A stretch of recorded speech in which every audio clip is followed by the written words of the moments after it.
ఈరోజు ఒక ప్రముఖ దినపత్రికలో చిత్తూరు మెయిన్ ఎడిషన్లో వచ్చినటువంటి వార్త ఎన్నికల కోడ్ అప్పుడు జరుగుతున్నటువంటి ఈ వ్యవస్థను నిర్వీర్యపరిచే వార్త ఒకటి చూసాం.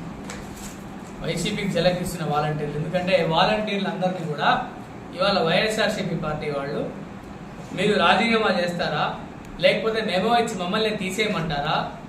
ఎందుకంటే వాలంటీర్లు 4.5 సంవత్సరాలు 5 సంవత్సరాలుగా ప్రతి 50 ఇళ్లకి ఒకరిని అపాయింట్ చేసుకొని వాళ్ళ దగ్గర డేటా సేకరించుకొని వాలంటీర్లకి డేటా మీద పట్టుంది కాబట్టి ఆ డేటాను తీసుకొచ్చి ఆ డేటా ద్వారా ఎలక్షన్లో వాళ్ళకి లబ్ధి చేకూర్చాలి. వాలంటీర్లకైతే ఇంటింటికి జనాలు తెలుసు కాబట్టి వాలంటీర్లు రాజీనామా చేసి మా దగ్గరికి రండి, లేకపోతే మీ అంత చూస్తాము, మేమే తీసేస్తాం మిమ్మల్ని అని చెప్పి బెదిరించే పోగడుకు చిత్తూరు వైఎస్ఆర్సీపీ పార్టీ అభ్యర్థి విజయేంద్ర రెడ్డి గారు తెరదీశారు. నేను అడుగుతాను వైఎస్ఆర్సీపీ అభ్యర్థి విజయేంద్ర రెడ్డి గారికి, మీకు కార్యకర్త లేరా? మీకు సొంత బలం లేదా? సంస్థాగతంగా మీ పార్టీ లేదా? నిర్మించబడలేదా అంటే విజయేంద్ర రెడ్డి గారు మీ పార్టీ? వాలంటీర్లు తీసుకుంటారా? వాలంటీర్ల ద్వారా ఎలక్షన్ నడిపించుకోవాలనుకుంటారా? ఒక పక్క వాలంటీర్లు మా కార్యకర్తలు అని చెప్పి గతంలో విజయసాయి రెడ్డి గారు అంటారు, ఒకప్పుడు వాలంటీర్లందరికీ ఉద్యోగాలు ఇచ్చి రాష్ట్రంలో ఉద్యోగ కల్పన చేసామని చెప్పి మీ ముఖ్యమంత్రి అంటాడు. ఇప్పుడేమో సిగ్గు ఎక్కువ లేకుండా వాలంటీర్ రాజీనామా చేయండి, వచ్చి మా దగ్గర చేరండి, 5,000 కాకపోతే 10,000 ఇస్తాము, లేకపోతే మేమే తీసేస్తాము, మీరు ఎలక్షన్లో మాకు పనిచేయాలని చెప్పి చెప్తారా? వాలంటీర్లారా గుర్తుపెట్టుకోండి, ఈ రోజు ఈ ప్రభుత్వం ఉంది, వీళ్ళు ఆటలు సాగుతున్నాయి. 5,000, 6,000, 7,000 ఎంతో కొంత జీతం తీసుకుంటున్నాం. మిమ్మల్ని ఇవాళ క్షణికావేశంలో రాజీనామా చేసేలా చేసి ఆ రాజీనామా చేసిన తర్వాత మళ్ళీ 2 నెలల్లో వచ్చేది మా ప్రభుత్వమే అని చెప్పి మిమ్మల్ని మభ్యపెట్టి మళ్ళీ మీకు ఏదో ఉద్యోగ కల్పన చేస్తామని చెప్పి అభూతి కల్పన చేసేటువంటి ఇటువంటి నాయకుల్ని నమ్మకండి. ఎందుకంటే వాలంటీర్లు తొలగించట్లేదు అని చెప్పి తెలుగుదేశం పార్టీ అధినేత చంద్రబాబు నాయుడు చాలా స్పష్టంగా పలు సందర్భాల్లో చెప్పారు. అది ఒకటో విషయం. రెండో విషయము, రేపు వైఎస్ఆర్సీపీ ప్రభుత్వం పార్టీ వస్తుందా? ఒకవేళ వైకాపా పార్టీ అధికారంలోకి వస్తుందని భావించుంటే ఈ అభ్యర్థి వైఎస్ఆర్సీపీ పార్టీ ఎలా గవర్నమెంట్ ఫామ్ చేస్తామంటే మీ హెల్ప్ ఎందుకు తీసుకుంటాడు?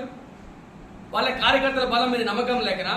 వైఎస్ఆర్సీపీ నాయకులకి వాళ్ళ సొంత కార్యకర్తల మీద నమ్మకం కోల్పోయారు. వాళ్ళ కార్యకర్తలను నమ్మటం లేదు. సొంత పార్టీ కార్యకర్తలే నమ్మని వైఎస్ఆర్సీపీ పార్టీ నాయకులు ప్రజాధనంతో జీతాలు తీసుకున్నటువంటి వాలంటీర్లు తీసుకొచ్చి వాళ్ల ద్వారా ఎలక్షన్ జరపాలన్నటువంటి నీచ సంస్కృతి తెరలేపారు. చిత్తూరు ఇవాళ ఫోన్లు చేసి బెదిరిస్తున్నారంట. ఫోన్లు చేసి బెదిరించి మీరు కార్పొరేటర్లకి రాజీనామా పత్రాలు. కార్పొరేటర్లు ఎవరండి? కార్పొరేటర్లు ఎవరు? కార్పొరేటర్లకి ఏమవుతుంది రాజీనామా పత్రాలు స్వీకరించుకోవడానికి? అపాయింట్మెంట్ పత్రం మీద కార్పొరేటర్ సైన్ చేశారా? సిగ్గు ఎగ్గు లేకుండా ఈ వైఎస్ఆర్సీపీ పార్టీ నాయకులు ఈరోజు వాలంటీర్లు రాజీనామా చేయమని అడుగుతున్నారు. సిగ్గుందా మీకు? అంటే ఎలక్షన్ ఓడిపోతామన్న భయమా మీకు? మీ ప్రజాబలంతో మీ కార్యకర్తల బలంతో ఎలక్షన్ నడిపించుకోవడం చేతగాని మీరు ఇవాళ వైఎస్ఆర్సీపీ కార్యకర్తలాగా మారమని చెప్పి వాలంటీర్లు కోరుతున్నారంటే దీనికి అర్థం ఏంటి? ఎలక్షన్ కమిషన్ కూడా నేను కోరుకుంటా ఉన్నా, ఇలా వాలంటీర్లని సర్వీస్ లో ఉన్నప్పుడు పిలిచి బెదిరించేది ఎలక్షన్ కోడ్ ఉల్లంఘన కిందకి రాదా? దీన్ని ఏం చేస్తారు? విజయేంద్ర రెడ్డి గారు మీ రోత బుద్ధిని బయట పెడుతున్నారు. ఇవాళ వాలంటీర్స్ అడుగుతారా మీరు బెదిరించి? అంటే మీ చేతిలో పవర్ ఉంటే రేపు పోలీస్ ఆఫీసర్ని అడుగుతారా?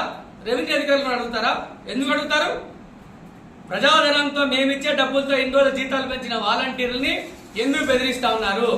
వాలంటీర్లారా గుర్తుపెట్టుకోండి, మీకు ఉద్యోగాలు ఈ టైంలో రాజీనామా చేసి వెళ్ళిపోతే మీ రాజీనామా ఆమోదింపజేసుకొని కార్పొరేటర్ల ద్వారా మీరు ఏదైతే ప్రచారం చేయాలనుకుంటా ఉన్నారో తిరిగి మళ్ళీ మీకు ఈ ప్రభుత్వం వస్తుందో రాదో మీకు తెలియదు. ఈ ప్రభుత్వం రావట్లేదు. తెలుగుదేశం పార్టీ తరఫున చెప్తా ఉన్నాం, ఇవాళ YSRCP party is not forming government again. ఏ హక్కుతో వాలంటీర్ రాజీనామా అడుగుతున్నారు విఎన్ఆర్ గారు? మీరు చిత్తూరు ప్రజలు ఏం చేద్దాం అనుకుంటా ఉన్నారు? ఎలక్షన్స్ లో దొంగ డబ్బు చాటు తీస్తారా? వైనాట్ 175 మీ నినాదం ఎక్కడికి పోయింది?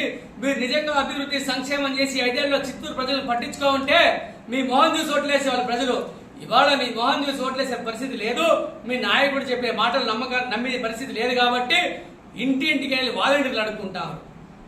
ఎలక్షన్ ఇంకో 45 రోజులు ఉండగా వార్డు తిరిగి ఇల్లు తిరిగి ప్రజల దగ్గరికి వెళ్ళి ఓటు అడగాల్సింది పోయి వాలంటీర్లు రమ్మని నువ్వు బెదిరిసి నువ్వు ఉద్యోగం చేస్తావా చేయవా, నువ్వు రాజీనామా చేస్తావా చేయవా, నీకు 5,000 ఇస్తా ఉన్నారు కదా, నువ్వు రా నేను నీకు 10,000 ఇస్తా, నువ్వు 15,000 ఇస్తా. అంత డబ్బు ఎక్కువైపోయిందా మీకు? అంత డబ్బు ఎక్కువయ్యి ప్రభుత్వం ఇచ్చే జీతం కంటే 2 3 జీతం ఎక్కువ ఇస్తా అని చెప్పి వీళ్ళని మభ్యపెట్టి వీళ్ళ దగ్గర ఎలక్షన్ నడిపించుకుంటారా? ఇది ఒక నీచమైన సంస్కృతి కదా ఇది.